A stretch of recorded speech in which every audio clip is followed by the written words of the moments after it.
오늘 우리에게 주시는 하나님의 말씀, 구약성경 여호수아서 13장 8절부터 14절까지 말씀입니다. 구약성경 여호수아 13장 8절부터 14절까지 말씀을 합독합니다. 므낫세 반지파와 함께 루반 족속과 갓 족속은 요단 저쪽 동쪽에서 그들의 기업을 모세에게 받았는데 여호와의 종 모세가 그들에게 준 것은 이러하니 곧 아론은 골짜기 가에 있는 아로웰에서부터 골짜기 가운데에 있는 성읍과 디본까지 이르는 메드바 온 평지와 헤스본에서 다스리던 아모리 족속의 왕 시혼의 모든 성읍 곧 암몬 자손의 경계까지와 길르앗과 및 그술 족속과 마아갓 족속의 지역과 온 헤르몬 산과 살르가까지 온 바산 곧 르바의 남은 족속으로서 아스다롯과 에드레이에서 다스리던 바산 왕 옥의 온 나라라. 모세가 이 땅의 사람들을 쫓아냈어도 그술 족속과 마아갓 족속은 이스라엘 자손이 쫓아내지 아니하였으므로 그술과 마아갓이 오늘까지 이스라엘 가운데서 거주하니라. 오직 레위 지파에게는 여호수아가 기업으로 준 것이 없었으니 이는 그에게 말씀하신 것과 같이 이스라엘의 하나님 여호와께 드리는 화제물이 그들의 기업이 되었음이더라. 아멘.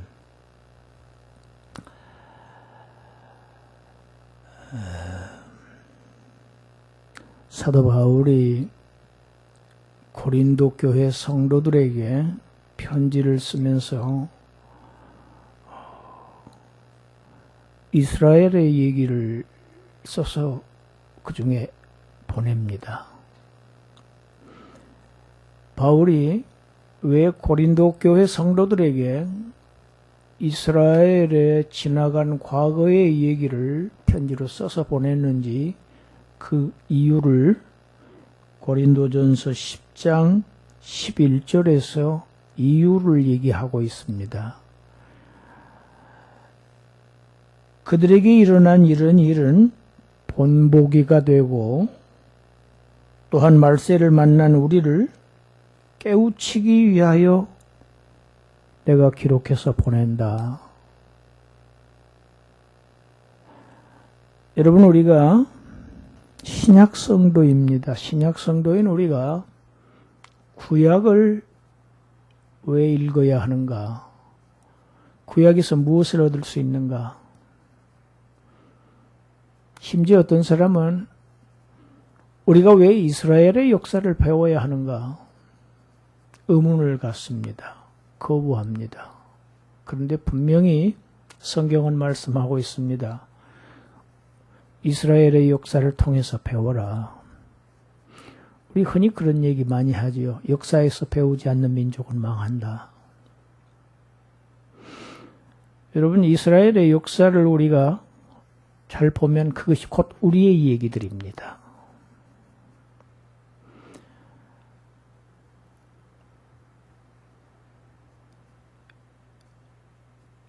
하나님의 백성, 이스라엘 군대 주요한 전투가 끝났습니다. 그리고 이제 그 이스라엘이 가나안에 살게 됩니다. 신생 국가가 형성되는 지금 그러한 아주 엄중한 시기입니다.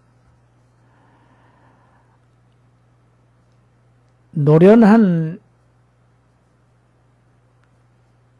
군인이었던 여호수아가 이제 행정가로 변신합니다. 전쟁은 피를 흘립니다. 생명을 희생해서 전쟁을 하는 이유와 목적이 있습니다. 땅을 얻기 위해서입니다.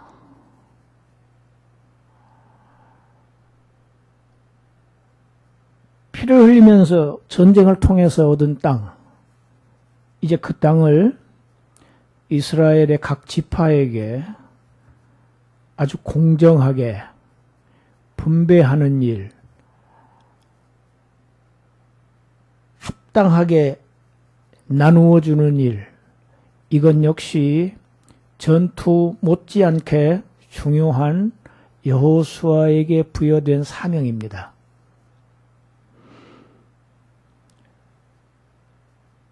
여호수아서 오늘 본문 있는 13장부터 장장 21장까지가 가나안 땅을 분배하는 내용이 기록되어 있는데, 이를 읽어보면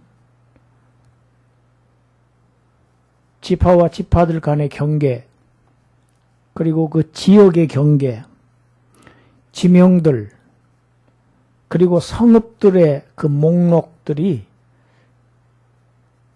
지루하게 느껴질 정도로 계속 반복됩니다. 보통 신자들이 이 대목을 잘 안 읽습니다. 왜?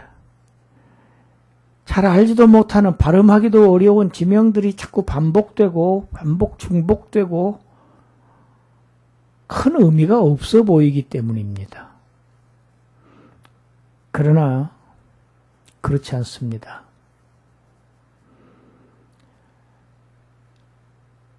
이 땅을 분배하는 이 문서, 아주 중요한 문서입니다. 12지파가 소유하게 될 그 땅에 대한 등기부 원본입니다. 여러분 예전에 땅에 대한 그 등기부 원본을 정말 우리 어르신들은 깊숙한 곳에 간직했습니다. 이 성경에 기록된 내용이 각 지파의 생활의 터전이에요. 자산이에요. 수백 년 동안 애굽에서 노예살이를 했습니다.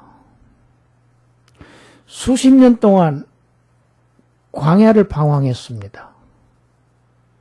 수년 동안 악전고투하며 전쟁에 시달렸습니다. 이제 그 이스라엘 백성들에게 집을 짓고 땅을 경작할 시간이 드디어 온 것입니다.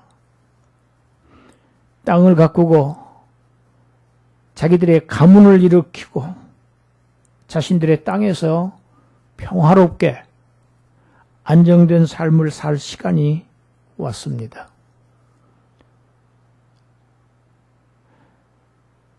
저는 지금도 기억이 생생합니다. 제가 13평짜리 단독주택을 처음으로 거기에다가 내 문패를 달았을 때 그 기쁨을 지금도 잊지 못합니다. 그것도 IBRD에서 우리나라에 차관해 준 그 외국에서 빚을 얻어서 우리나라에서 그 주택을 제공하는 그것에 효행케 은행을 당첨이 됐었어요. 아주 어려운 일이었죠. 얼마나 열심히 그 집을 가꾸고 개조하고 좁은 마당에 꽃을 심고 밖에 화장실을 새로 또 짓고 마지막에 한 일은 문패를, 제 이름을, 문패를 탁 부착하는 때 정말 지금도 잊을 수가 없습니다. 하물며 땅이 없던 민족에게, 땅이 한 평도 없던 이 민족에게 내 땅이 생긴 거예요. 내 집을 세울 땅이 생겼고, 내가 경작해서 나의 가족과 나의 후손들을 먹여 살리고 후손들에게 물려줄 그러한 토지가 생겼다는 것은 여러분 오늘날 우리가 생각하는 땅의 개념이 아닙니다. 이거는 전부입니다. 그 당시에는 땅에서 밖에 나는 것을 먹을 수밖에 없어요. 다른 데서는 소득이 없어요.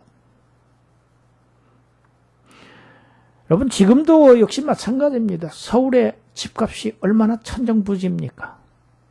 그런데 땅이 있는 집과 땅이 없는 집은 또 천지 차이입니다.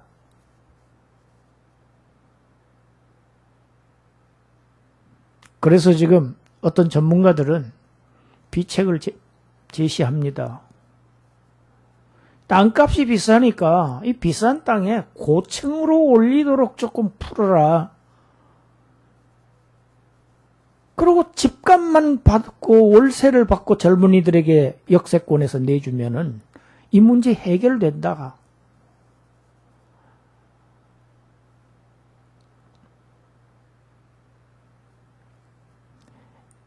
이스라엘 백성들에게 땅을 분배하는 하루하루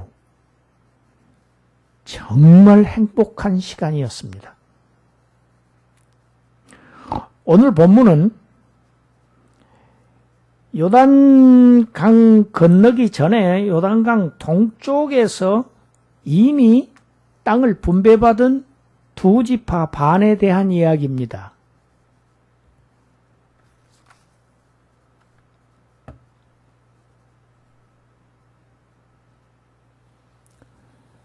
지도가 보이십니까?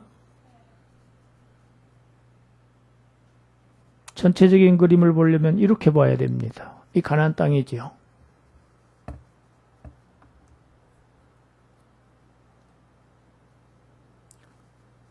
갈릴리, 사해, 요단강이지요. 요단강 우편에 세 지파가 있습니다. 밑에는 모압이고 여기가 무슨 지파입니까? 잘 안 보이시죠? 이제 키워볼까요? 르우벤 지파지요? 그 다음 그 위가 갓 지파지요? 그리고 므낫세 지파의 절반이 여기를 차지하고 있습니다. 나머지 절반은 건너갔지요. 가나안 서편에 반씩 나눈, 그래서 반지파라고 합니다.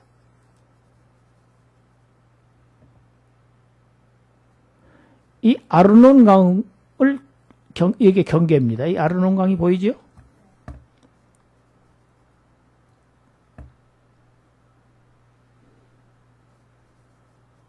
원래 이 지역은 여러 번 반복해서 성경이 말하고 있는 아주 막강한 아모리 왕 시혼 그리고 바산 왕 옥이 통치하던 영역이었습니다. 땅의 영토였습니다. 그런데 민수기 21장에 가서 보면 모세가 청원을 합니다. 이 두 왕들에게. 우리가 아무런 피해를 입히지 않겠다. 그리고 우리가 모든 필요한 것을 우리가 사서 먹겠다. 그러니까 우리가 단지 지나갈 수 있게 허락을 해달라고 간청을 합니다. 그런데 아모리 왕 시혼, 바산 왕 옥, 자신의 영토를 통과하는 것조차 허락하지를 않습니다. 왜? 아주 전쟁에 능한 왕들이었습니다. 전력이 막강했습니다. 그리고 허락하기는커녕 군대를 끌고 나와서 전쟁을 시작합니다. 그래서 불가피하게 전쟁을 하게 됐습니다. 하나님께서 모세에게 명령하십니다. 두려워하지 말라. 겁내지 말라. 아모리 왕 시혼을 내가 내 손에 붙였다. 싸우라. 여지없이 시혼을 격파합니다. 그 다음에 바산과 옥도 마찬가지였습니다. 위협을 느꼈기 때문입니다. 여호와의 군대에 대해서.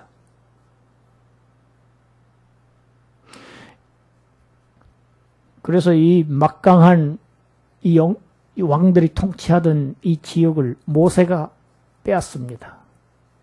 여러분, 하나님은 하나님이 자신의 일에 방해가 되는 요소, 가차없이 제거하십니다. 하나님은 그런 걸 봐주시는 법이 없어요. 하나님의 역사, 하나님의 구원의 역사에 방해되는 요소는 하나님은 즉시 처리하십니다.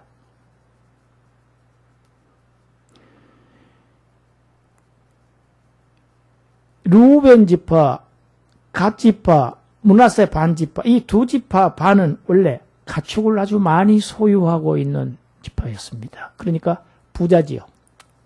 부유한 지파입니다. 잘 사는 지파의 12지파 중에서도. 그런데 이쪽이 요단 동편이 굉장히 물이 좋고 비옥한 땅입니다. 목초지가 기가 막히게 좋습니다. 자신들에게 너무나 딱 맞는 조건을 갖춘 것이 이곳입니다. 청원했습니다. 갈망했습니다. 이 땅을 우리에게 주십시오. 우리 여기에 정착해 살겠습니다. 또 이유가 있어요. 그럴 만한 이유가. 이 많은 가축을 이끌고 요단강을 건너는 것이 어렵습니다. 모세가 좋아하지 않았습니다. 이들의 요청을 굉장히 이기적인 것으로 여겼습니다. 왜? 지금 이스라엘 지파는 가나안 땅, 하나님께서 약속하신 땅을 소유하기 위해서 지금부터 전쟁이 해야 되는데 전쟁이 시작되기도 전에 먼저 땅을 달라고 한 이들의 요구가 모세는 달갑지 않았습니다. 그러나 허락했습니다. 그 대신 조건부였어요. 가축과 어린아이와 여자들은 이 지역에 머무르라. 그리고 전투할 수 있는 모든 남자들은 이제 함께 전쟁에 임하는데 맨 앞장에 서라. 조건부로 허락을 해서 그렇게 얻은 땅이 요단 동편의 비옥한 이런 목초지입니다.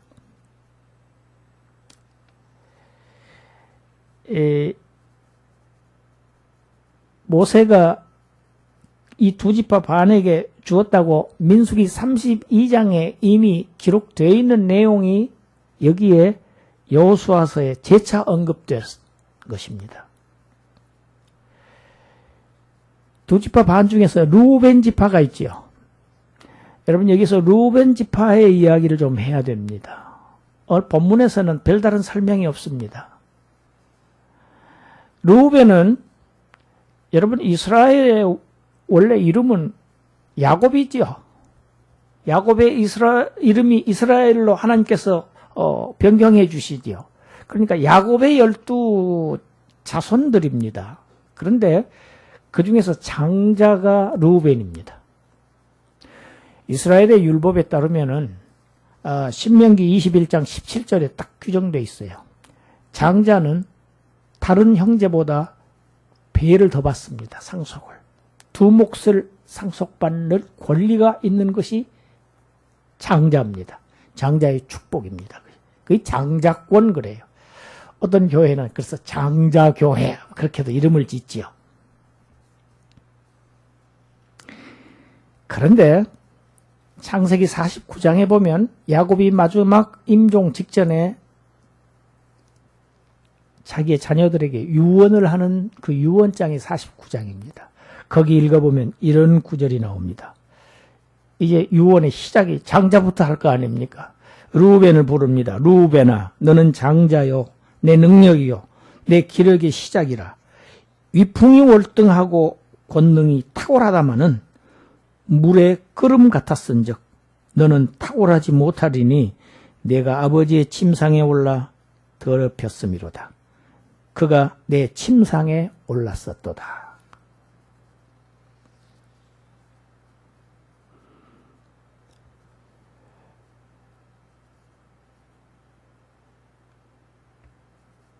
야곱의 아내의 첩은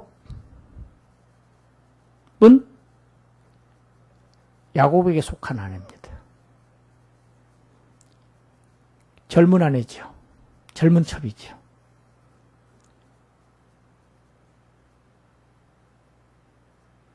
음행을 합니다. 루벤은 나이가 많지요. 장자니까. 그걸 아버지가 안 겁니다. 그리고 아주 위풍이 이 루벤은 장자로서 부족함이 없는 아들입니다. 보세요. 위풍이 월등하고 권능도 탁월합니다. 타의 추정을 불허합니다. 그러나 물의 끓음 같다. 여러분 끓는 물이 어떻습니까? 처음에는 팍 끓지만 조금 있으면 형편없지요. 너는 탁월하지 못하리. 너는 탁월해. 탁월하다마는 탁월하지 못하리니. 그 이유는 네가 죄를 지었기 때문이다. 여러분 야곱의 이 유언이 400년이 지난 이 후손들에게 땅을 분배할 때 나타납니다. 무서운 얘기 아닙니까? 장남이 르우벤인데 르우벤의 이 장자권이 요셉에게 넘어갑니다. 그래서 창세기 저 뒤에 보면 요셉의 이야기가 많이 나오죠. 이유가 바로 그것입니다. 장자권이 넘어갑니다. 르우벤이 두 몫을 받을 그 권리가 요셉에게 넘어가 버립니다. 그래서 요셉의 두 아들, 므낫세가 아들이고 에브라임이 있죠. 요셉의 후손들 두 몫을 받는 이러한 일이 일어납니다.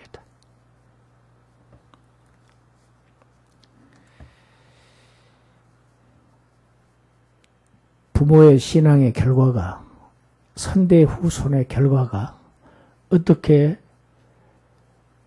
복과 저주로 후손에게 나타나는지를 우리에게 교훈하는 그러한 내용입니다.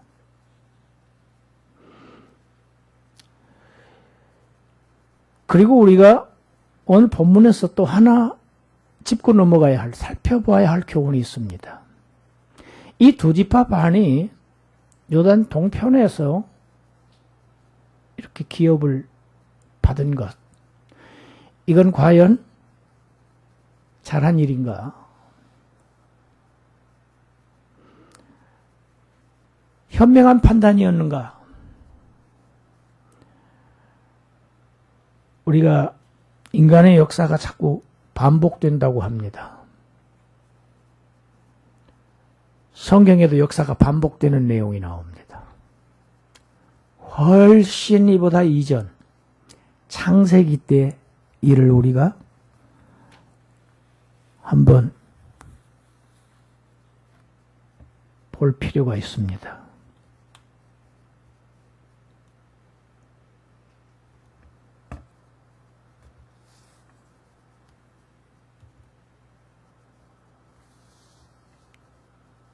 창세기 13장 10절 11절 우리 함께 읽어보겠습니다. 이에 롯이 눈을 들어 요단 지역을 바라본즉 소안까지 온 땅에 물이 넉넉하니 여호와께서 소돔과 고모라를 멸하시기 전이었는 고로 여호와의 동산 같고 애굽 땅과 같았더라. 그러므로 롯이 요단 온 지역을 택하고 동으로 옮기니 그들이 서로 떠난지라. 롯에 대한 이야기가 창세기 13장에 기록되어 있습니다. 롯이 누구입니까? 아브라함의 조카지요. 아브라함은 원래 너 모든 친척들 다 떠나서 혈혈 단신으로 내가 지시하는 땅으로 가거라 하고 하나님의 명령을 받은 사람입니다. 그런데 롯이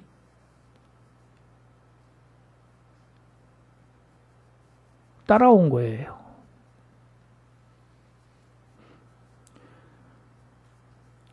그 전까지는 괜찮았습니다. 가나안 땅에 들어오자 문제가 생겼습니다. 아브라함의 가축들이 있고 아브라함의 장막이 있고 아브라함의 종들이 있는 반면에 롯도 가축이 있고 장막이 있었어요. 목초지는 한정되어 있죠. 삼촌과 조카의 모든 가축들이 함께 사용하기에는 모자랐습니다. 자연히 거기에서 분쟁이 생겼습니다. 종들끼리 다투었습니다. 좋은 우물이 생명이었습니다.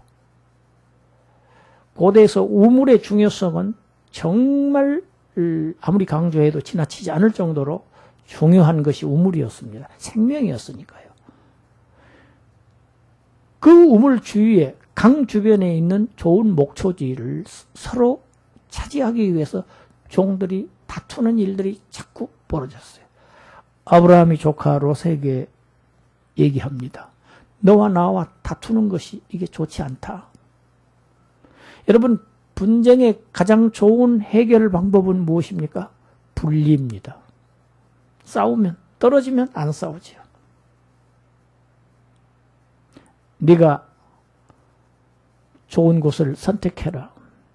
네가 동하면 나는 서하겠고, 네가 우하면 나는 좌하고, 너가 좌하면 내가 우하겠다. 여러분, 아브라함이 주도권을 가지고 있습니다, 지금. 그런데 땅의 선택권을 조카 롯에게 먼저 양보합니다. 여러분, 이것이 신앙의 사람이 분쟁을 해결하는 방식이 여기 기록되어 있습니다.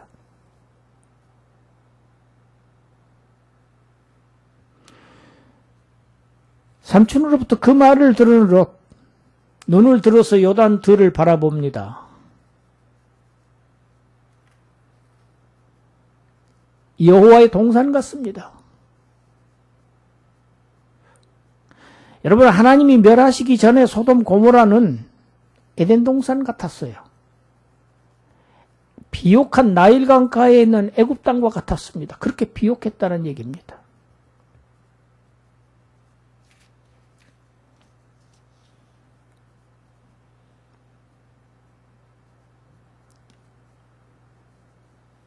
삼촌의 입에서 말이 떨어지고 오래 생각할 시간도 필요 없었습니다. 자신이 요단 그 풍요로운 땅, 온 땅을 차지했다고 성경이 얘기하고 있습니다. 요단 온 땅을 다 차지했어요. 목초지 좋은 곳은 다 롯이 차지했습니다. 그리고 아브라함을 떠났습니다. 그가 얻은 것은 요단 온 땅을 얻었고 잃은 것은 아브라함을 잃었습니다. 그런데 하나님의 축복의 언약은 누구에게 있습니까? 아브라함에게 있습니다. 그 아브라함을 버립니다. 그리고 점차 비옥한 땅을 찾아서 동쪽으로 옮긴 종착지가 소돔이었습니다. 소돔은 여호와의 동산 같은 비옥한 땅이었습니다. 그런데 성경은 이렇게 기록하고 있습니다. 소돔 사람은 여호와 앞에 악하며 큰 죄인이었다. 당연히 하나님의 심판의 대상입니다. 이어지는 창세기 14장에서 전쟁이 일어납니다. 고대 왕들의 영토 전쟁, 국제적인 분쟁이 이렇게 빈번하게 있었습니다. 반역을 진압하기 위해서 가나안 땅의 강대한 네 왕들이 연합을 해서 사해 부근에 있는 요단 계곡의 5 왕들을 가서 정복하고 약탈하고 할 때 롯이 포로로 잡혀갑니다.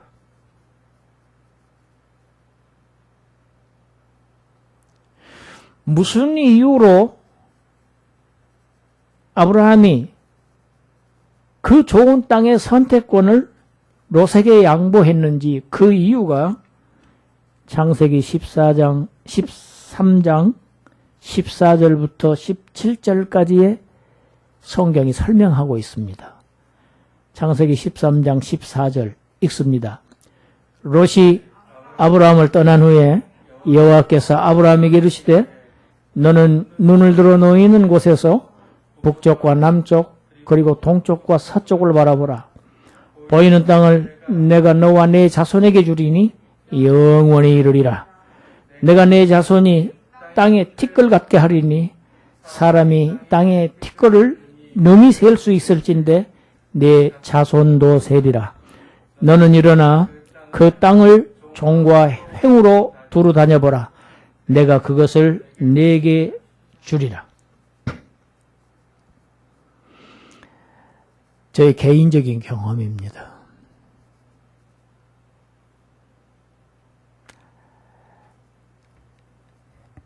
제가 대전에서 신학교를 학부과정을 졸업하고 서울로 원부과정을 와야 되겠다고 기도하는 중에 결정을 하고 서울로 원부과정을 공부하러 다닐 때입니다. 대전의 학장님이 저에게 제안을 했습니다. 원부과정이 끝나면 바로 대전에 와서 신학교 교수를 해라. 교수 자리를 주겠다. 아닙니다. 제가 지금은 학생이니까 저는 지금 아무것도 생각이 없습니다. 지금 열심히 공부하는 것밖에 없습니다. 그리고 그거 저에게는 과분한 일입니다. 그리고 원부를 졸업하고 제가 목사 안수를 받았습니다. 강도사가 되고. 강도사 인호를 받았을 때 또 연락이 왔어요. 저한테 목회자들이 입는 안에 하얀 이렇게 노타이 이렇게 셔츠가 있지요. 그걸 또 한 벌 선물로 해서 딱 주시고 그러면서 대전 신학교 와서 교수로 일을 해달라. 정식으로 저를 불러서 그래서 갔더니 그 말씀을 하세요. 목사 안수 받은 다음에 또 얘기하세요. 그래서 제가 기도해 보겠습니다. 기도해야 할 문제가 생겼어요. 제가 기도원에 잘 안 갑니다. 그런데 기도원을 갔어요. 이틀 만에 내려왔습니다. 기도하는 도중에 이 창세기 13장, 14장 말씀이 떠오른 거예요. 왠지 이 말씀이 떠올랐어요. 그리고 가서 대답했습니다.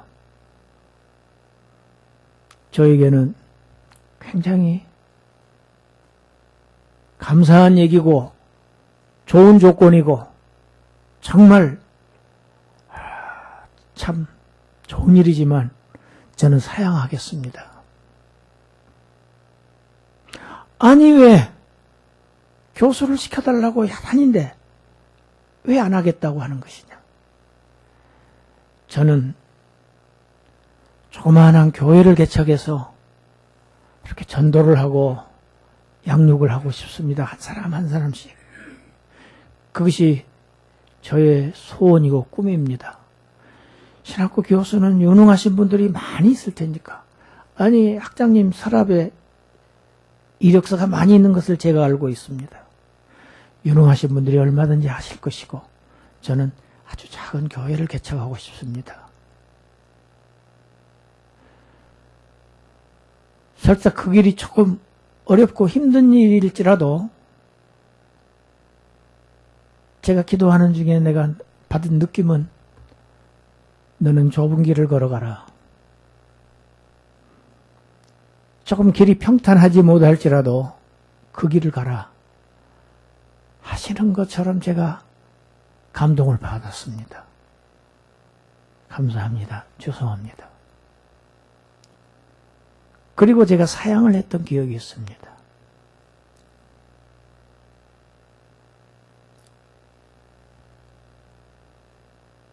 그런데 나중에 서울 본교에서 총장님으로부터 자꾸 프로포즈를 여러 번 받았어요. 학교 가서 강의를 하지 않겠냐. 해봐라.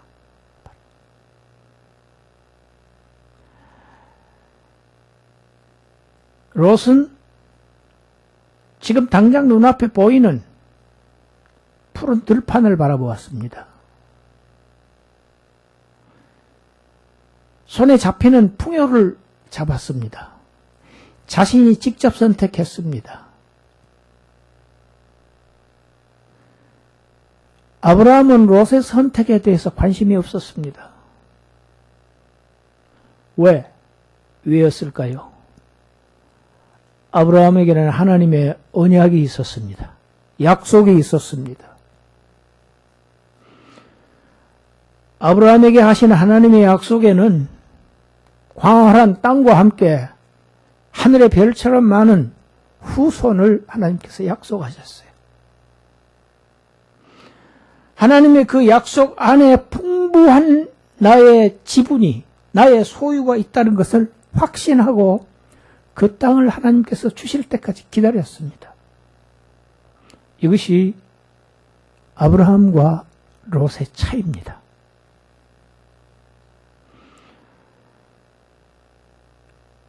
롯은 평지 아주 물이 좋은 그런 땅을 온 땅을 다 차지하고 나머지 아브라함이 차지한 땅은 적박한 땅이었습니다. 산지였습니다.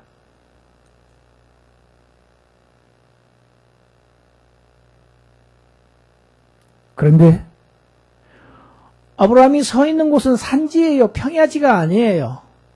거기에 있는 아브라함에게 뭐라고 지금 말씀하십니까? 너 그곳에서 동서남북을 다 보아라. 얼마나 넓은 면적이 보였겠습니까? 너 눈에 보이는 그 땅을 다 내가 너에게 주겠다.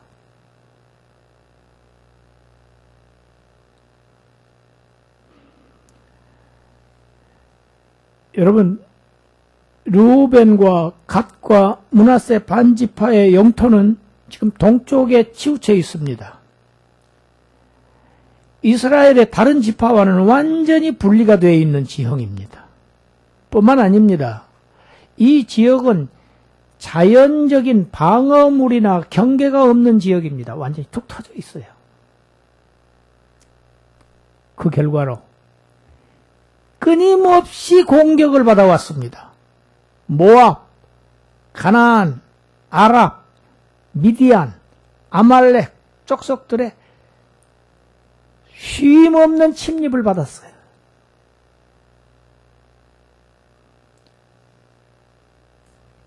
그리고 마침내 결정적인 시간이 옵니다. 우리 역대상 5장 26절 함께 읽겠습니다. 그러므로 이스라엘 하나님이 아수르 왕 불의 마음을 일으키시며 아수르 왕 디글랏빌레셀의 마음을 일으키시매 곧 르우벤과 갓과 므낫세 반지파를 사로잡아 할라와 하볼과 하라와 고산 강가에 옮긴지라. 그들이 오늘까지 거기에 있으니라.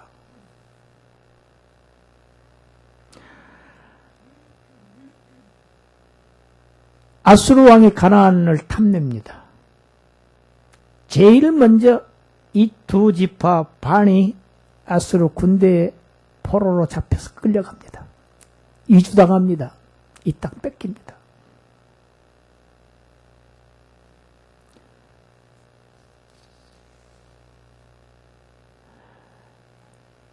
여러분, 오늘 본문 14절로 우리 돌아가 보겠습니다. 14절 함께 읽습니다. 오직 레위 지파에게는 여호수아가 기업을 준 것이 없었으니 이는 그에게 말씀하신 것과 같이 이스라엘의 하나님 여호와께 드리는 화제물이 그들의 기업이 되었음이었더라. 또 성경 마지막 33절도 한번 우리 읽어보겠습니다. 13장 마지막 절입니다. 오직 레위 지파에게는 모세가 기업을 주지 아니하였으니 이는 그들에게 말씀하신 것과 같이 이스라엘의 하나님 여호와께서 그들의 기업이 되심이었더라. 모든 전 지파가 풍족한 합당한 기업을 분배받았습니다. 특히 이 두 지파 반은 목축하기에 최상의 조건을 갖춘 비옥한 땅을 제일 먼저 차지했습니다. 선점했습니다. 반면 여러분 이 지도에 보면 레위 지파가 없어요.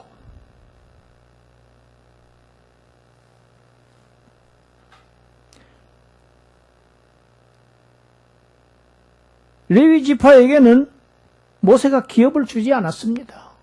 어떠한 땅도 주지를 않았어요. 그 얘기를 지금 오늘 본문 14장에서 13장 14절과 마지막 절에서 두 번씩이나 강조하는 이유가 무엇일까? 여러분, 하나님은 우리들에게 선택할 기회를 주십니다. 그 선택은 우리의 자유입니다.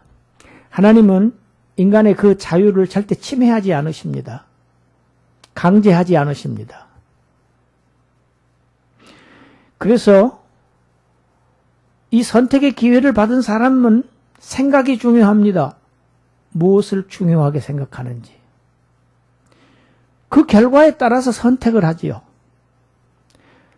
그러나 무엇을 중요하게 여기고 무엇을 택하느냐에 따라서 결과는 전혀 다른 결과가 나타날 수 있습니다.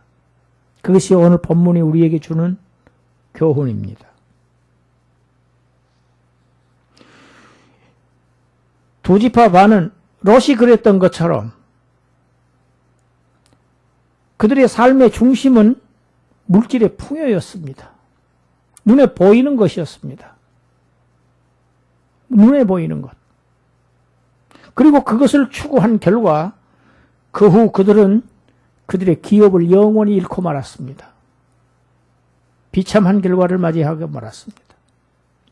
하나님의 축복을 받지 못했습니다. 반대로 레위 지파의 분깃은 성경이 무엇이라고 얘기하고 있습니까? 땅이 아니었습니다.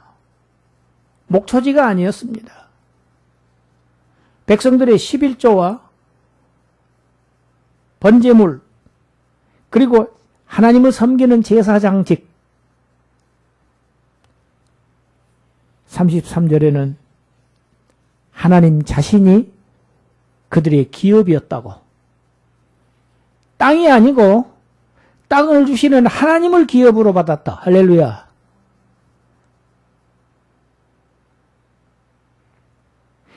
여러분 레위라는 뜻은 연합이라는 뜻을 가지고 있는 단어입니다.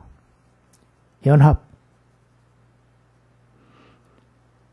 여러분 우리 그리스도인은 그리스도와 연합한 자들입니다. 영적인 레위인들입니다. 그래서 사도 베드로는 그리스도인들을 왕같은 제사장들로 표현하고 있습니다. 그 사도 베드로가 어떻게 얘기했는지 베드로후서 3장 말씀을 보겠습니다. 베드로후서 3장 12절 13절 우리 함께 읽습니다. 하나님의 날이 임하기를 바라보고 간절히 사모하라. 그날에 하늘이 불에 타서 풀어지고 물질이 뜨거운 불에 녹아지려니와 우리는 그의 약속대로 의가 있는 곳인 새 하늘과 새 땅을 바라보도다.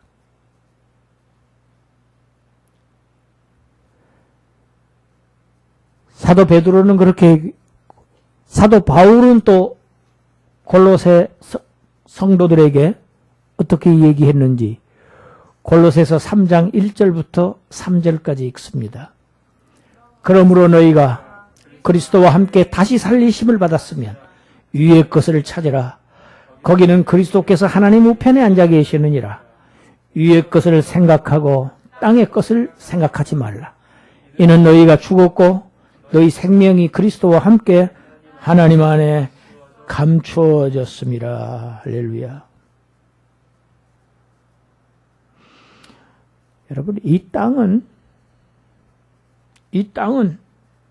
영원한 기업이 될 수는 없습니다. 잠시 지나가는 곳입니다. 정말 인생 짧습니다. 금방 지나갑니다. 그리스도인들에게 이 땅은 여기에서의 많은 풍요는 우리의 주된 관심사항이 아닙니다. 이것은 영원한 우리 기업에 대한 그림자에 불과합니다. 하나님이 약속하신 땅이 있어요. 베드로가 말한 대로 새 하늘, 새 땅, 하나님의 나라입니다. 이 땅의 기업이 아니고 신령한 기업입니다. 영적인 기업입니다.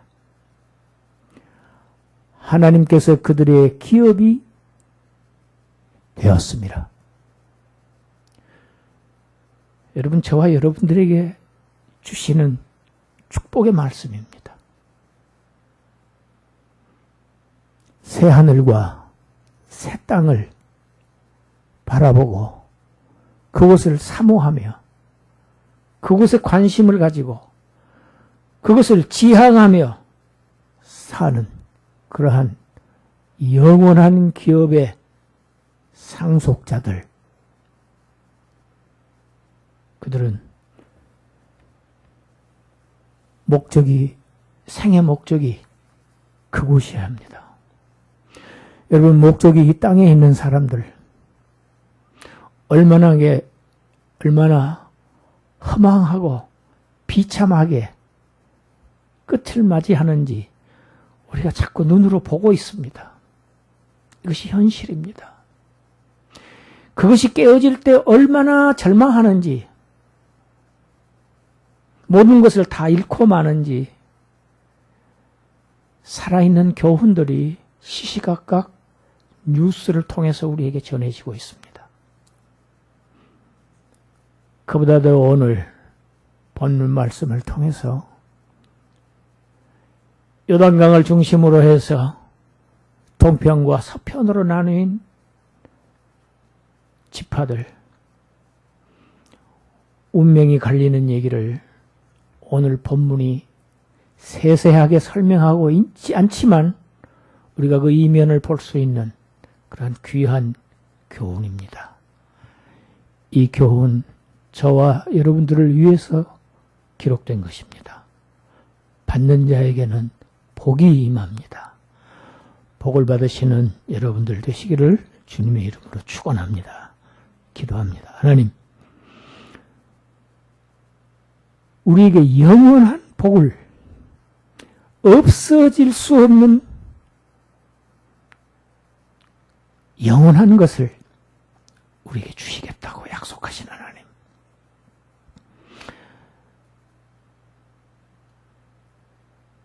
이것이 얼마나 값지고 귀한 것인지